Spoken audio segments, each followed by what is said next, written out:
now that the sheep are gone, if you haven't seen Plandemic, I think this was all planned by the Democratic Party. Do you believe the numbers and the news that's being reported by the mainstream news media? It poses a greater global threat than terrorism. Now here in New York City, a state of emergency declared as well. The turmoil on Wall Street amid the coronavirus outbreak.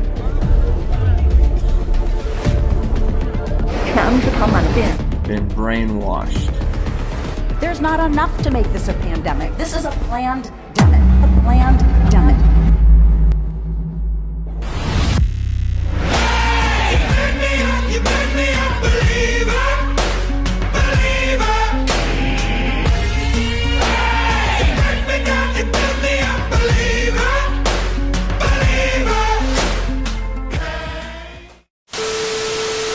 Assalamualaikum warahmatullahi wabarakatuh. Apa khabar semua? Nama aku Afwan and welcome back to another episode of Babil Studio.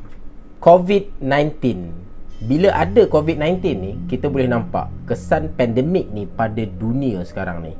Bukan sahaja Malaysia, tapi kesemua negara yang ada dekat dalam dunia ni mengalami masalah yang sama. Ekonomi setiap negara jatuh, banyak orang kehilangan kerja, dan dalam uncertainty condition ni, tak ada siapa pun yang tahu apa sebenarnya akan jadi selepas pada ni.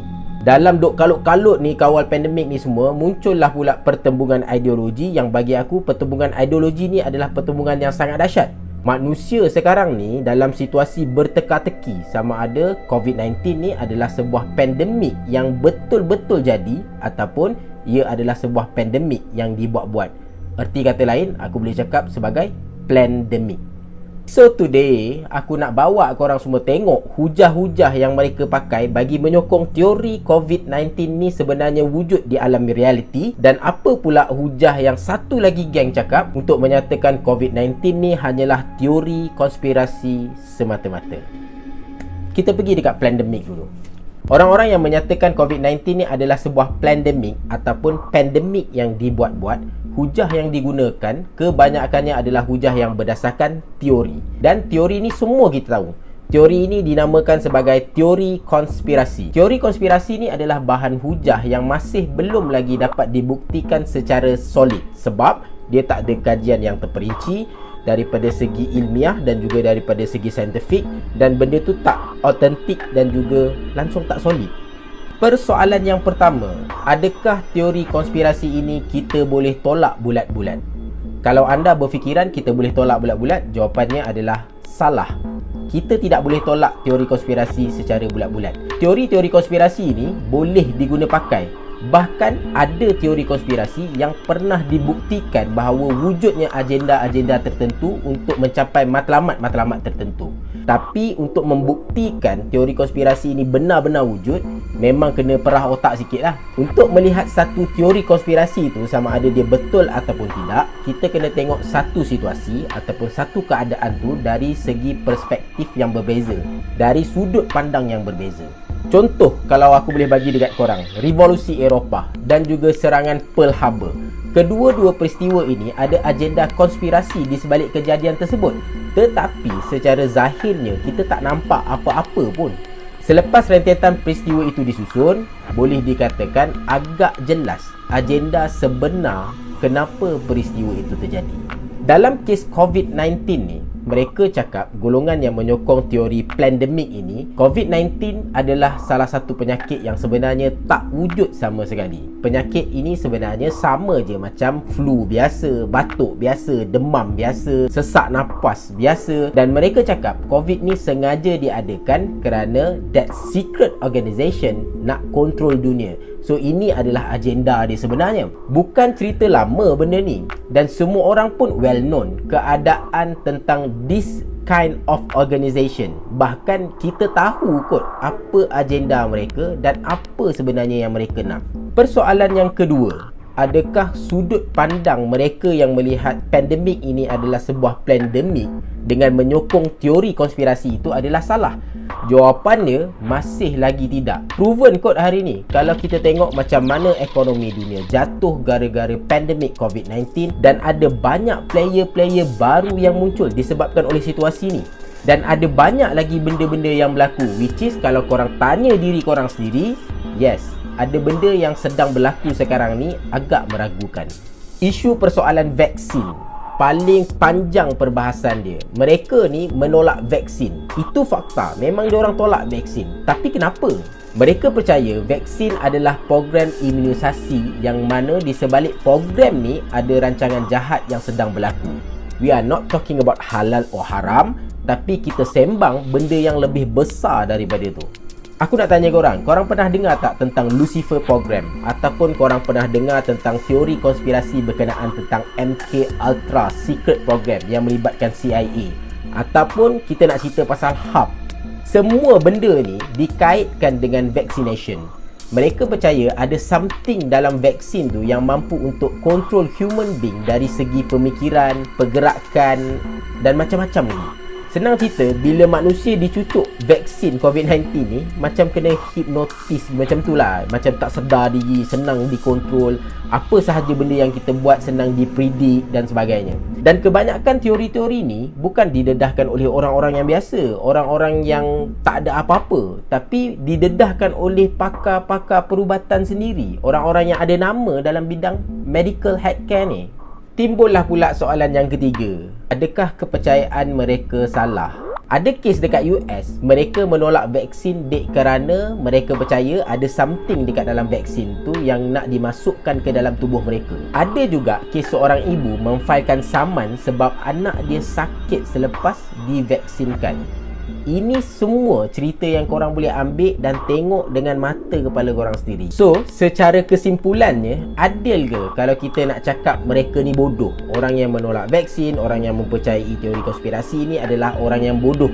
Sedangkan mereka cuma melihat keadaan, sesuatu keadaan itu dari sudut pandang yang berbeza daripada kita. Itu sahaja.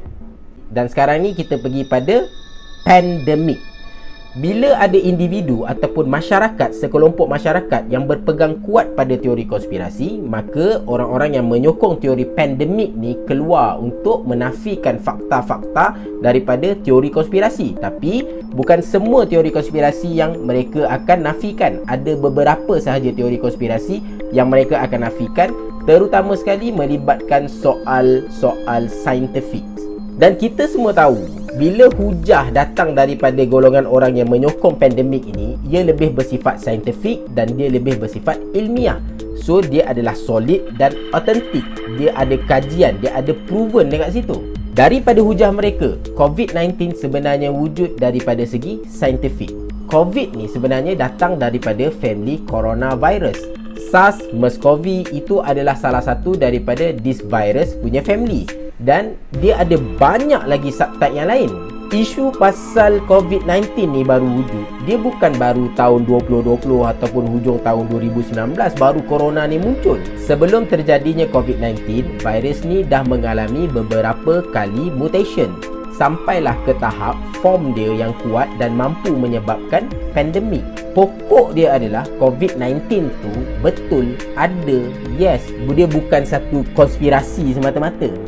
Untuk hentikan pandemik ni, mereka wujudkan beberapa cara. Antaranya adalah social distancing, pakai mask, elak untuk duduk dekat tempat crowded, selalu cuci tangan, jaga kebersihan dan sebagainya lah.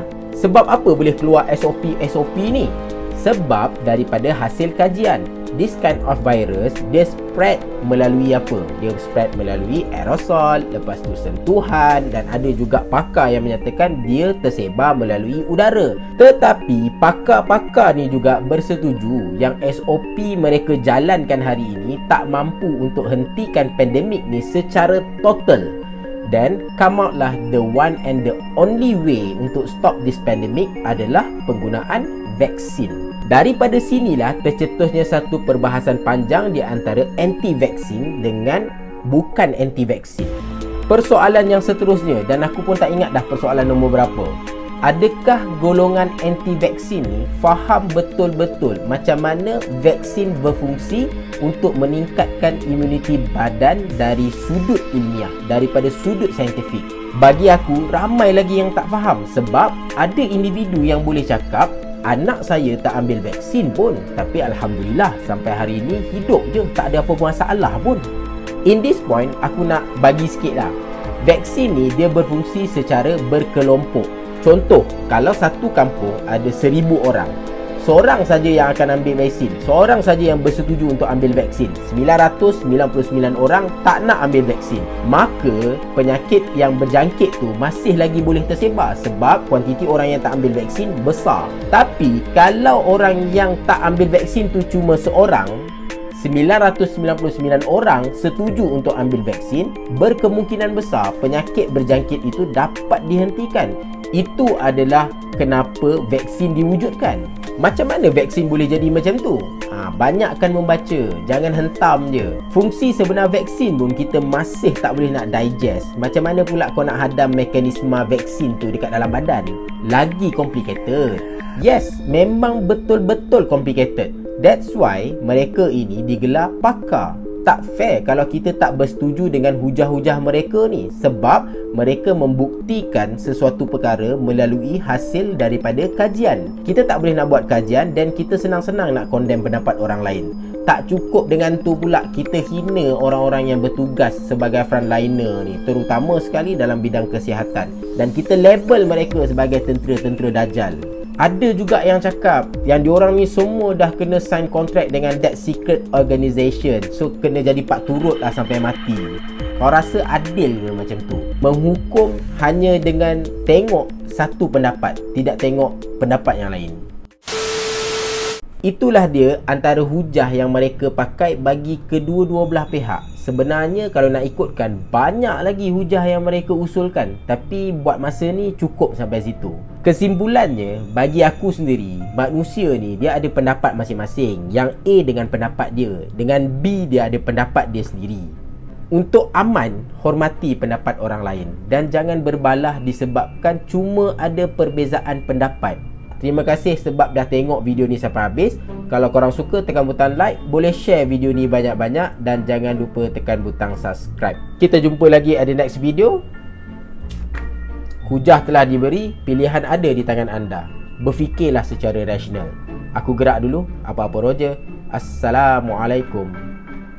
Bye-bye.